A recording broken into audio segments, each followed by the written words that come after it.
93 FM. 93 Equinox Radio. Bonjour, parlons ce matin du vote tribal ou du vote villagiste. Le villagisme entendu comme la préséance du village sur la commune, la région ou la nation. Nous parlons des Camerounais qui votent les candidats parce qu'ils sont de leur tribu ou de leur village. Parfois, ça va jusqu'aux proximités régionalistes ou ethno-linguistiques.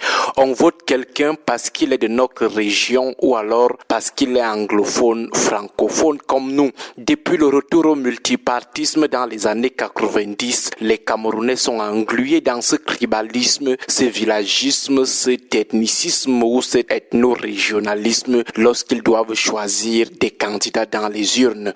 On ne veut pas savoir si le frère du village est un ancien bandit ou un nulard de première classe, on le vote seulement. On ne veut pas savoir si le frère de la région a une bonne offre politique, s'il est l'échantillon de l'incompétence, on le vote seulement parce qu'il est anglophone comme moi, parce qu'il est francophone comme moi, parce que c'est mon frère du village, on le vote seulement. On vote sur la simple base de l'affinité sociologique. Voilà plus de 30 ans qu'on choisit alors les dirigeants du pays sur le simple fait que ce sont les frères de la tribu, les frères de l'ethnie ou de la région. C'est quoi alors le résultat aujourd'hui? À la présidence de la République, c'est quoi les retombées du vote du frère de la tribu? Au niveau des communes, il y a quoi qui a changé parce qu'on a toujours voté l'enfant du village?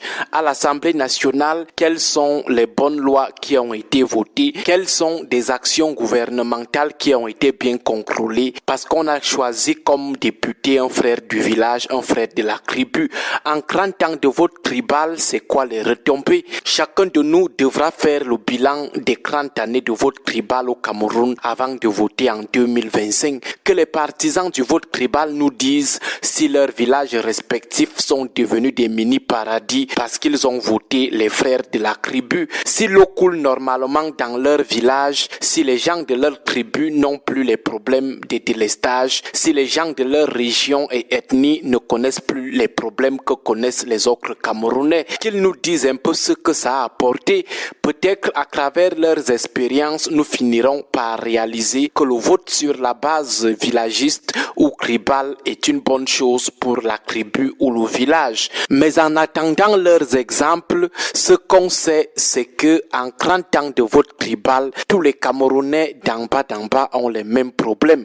Tous. Il n'y a aucun village qui nous dira que chez lui, vraiment, le choix permanent du fils du village a permis de ne plus faire face à la vie chère. Lorsqu'on voit les Camerounais de toutes les ethnies, c'est tout le monde qui tire le diable par la queue. Ils essayent de masquer avec la bière les petits habits de la friperie bien repassés, comme on le fait aussi souvent, mais ça ne donne pas.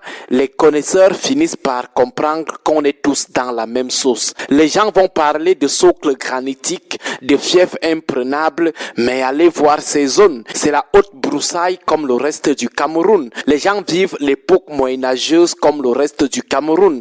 Les gens sanctifient encore le kilo de riz là-bas comme dans le reste du Cameroun. Les routes, les frais de scolarité, ils sont aussi dans la misère et la pitié indescriptible comme le reste du Cameroun.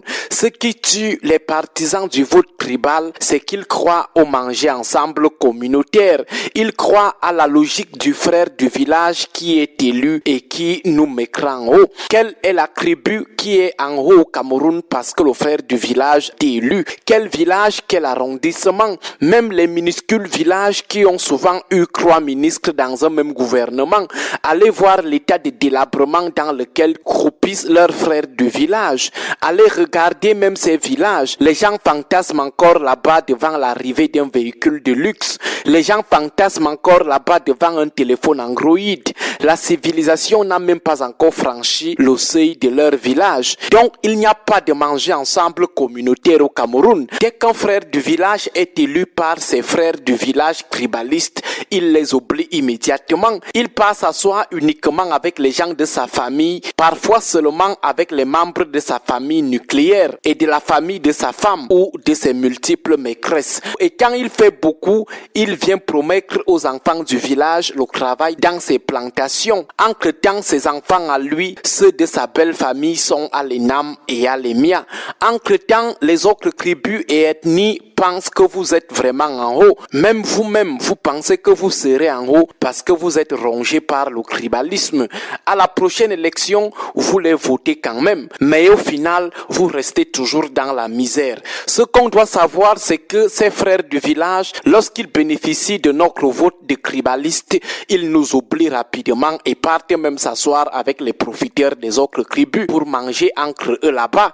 Lorsqu'ils doivent défendre leur position de pilleurs du pays, ils se mettent ensemble pour défendre la mangeoire. Eux, ils ne connaissent pas le tribalisme. Regardez l'ogre de 82. Lorsqu'ils mangent là-bas, sont-ils dans le tribalisme? Non. Ils se mettent ensemble pour nous voler et nous brimer et ils sont très solidaires.